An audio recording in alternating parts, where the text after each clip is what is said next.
That's why we took the damn field. Now, if you want to crown them, then crown them. But they are who we thought they were. ATL.GA faithful, my people. I'm D. Douglas Carter, back on the scene doing my thing, and I just want to say I appreciate you and the work that you do. Real talk. You are what your record says you are. Atlanta Falcons 3-4. Did I think the Atlanta Falcons were going to beat the Miami Dolphins?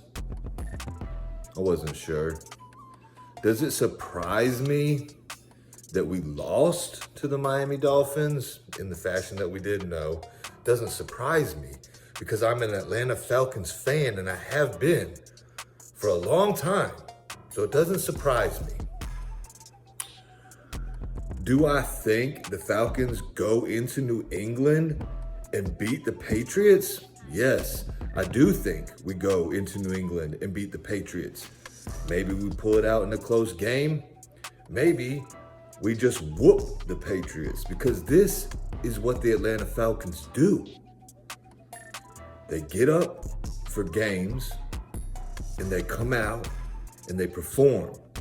And then teams that they're supposed to destroy, they let them beat them. I don't know what it is. And everybody could point to coaching, and I'm going to point some to coaching. Raheem Morris, Zach Robinson, okay? I'm not calling for their jobs. I'm not calling for their jobs just yet, because the players, when they talk about them, the players believe in the coaches. So as long as the players believe in the coaches and it feels like they actually do, I'm going to ride with the coaches. But I am going to say it's getting close to the feeling where the players and the coaches are going to have a disconnect if they don't fix this and start winning consistently and stop letting bad teams beat them. So I think against the New England Patriots, Drake May comes back down to life. I think Ulbrich is going to send our pass rush after him, and I think our pass rush is going to get him, and I think we're going to get some turnovers. Now, I base this on a healthy Michael Penix playing, and I think he's going to ball out. Drake London coming back, I think he's going to ball out. Darnell Mooney, I think he's going to get inserted and make his plays with Kyle Pitts. And I know Bijan Robinson is going to have a good game, even though the Patriots have a really good defense.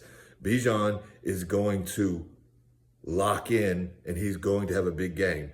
I hope they use Tyler Algier. He's probably going to truck somebody into the end zone again, like we did against the Bills. I feel like we're going to play the Patriots like we did the Bills, and I feel like we're going to go down there and we're going to win. Could we lose? Yeah.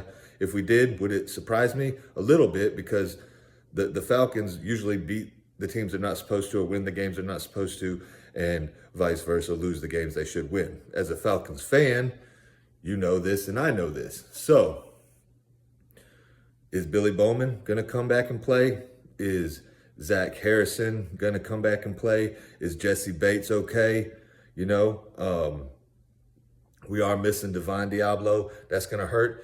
J.D. Bertrand, I know he's a student of the game, and I was pretty high on him. I thought he could be good, but I don't think he's as good as I thought he would be. They're going to have to do something else there. I would like to see DeMarco Helms get some playing time. What's the deal with Clark Phillips? Nobody's asked about him. Is Clark Phillips ever going to return to action here? Alford, he's been playing okay. I need to see Jalen Walker's coming back. I need to see him and James Pierce Jr. get after Drake May, okay? I do think we're going to beat the Patriots. You heard it here. We're 3-4. We need to get back to 4-4. We do have a long season left. And I'm kind of thinking maybe Raheem was like, since we had the early bye, I'm going to try to rest some players.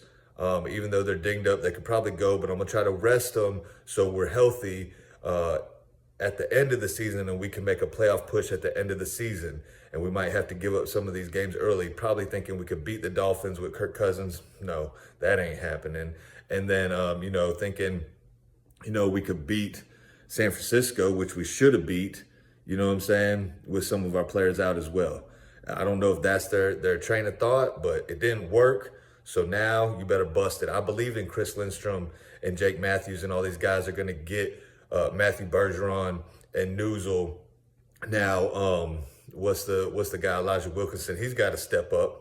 You know, I don't know if Storm Norton's going to go. I doubt it, because he has, even though he might be physically good, he still has to catch up mentally. But I do think our line can get it together and run block the way they're supposed to in the cold, probably rainy, cold weather in New England. I want us to go there and silence those fans. You know it's going to be 28-3. You know it's going to be Braves. You know it's going to be all this BS. And that's, whatever. We earned that as the Atlanta Falcons franchise. We don't deserve it as fans, but that's what we got. So we're still going to roll with it. I always roll with my team. I always be here because it's my team. I've invested too much time and energy. I don't switch up. Loyalty's a thing. Georgia, born and bred, and that's just the way it is. So I will be here until the Atlanta Falcons get it right. Whether we have to clean house next year and start all over, I hope not, but I hope everybody learns. Raheem needs to learn. Zach Robinson needs to learn. These guys need to learn, or changes need to be made, and good changes, not just upping people in the ranks to give them a job opportunity. No, get the right people for the job, coach the team the right way, give these players the coaching that they deserve, and give this fan base a product that we deserve, because we've been loyal. That's all I got to say, man. End this video like I end all my videos. Thank God works. And I hope you have a blessed rest of your day or night. 1.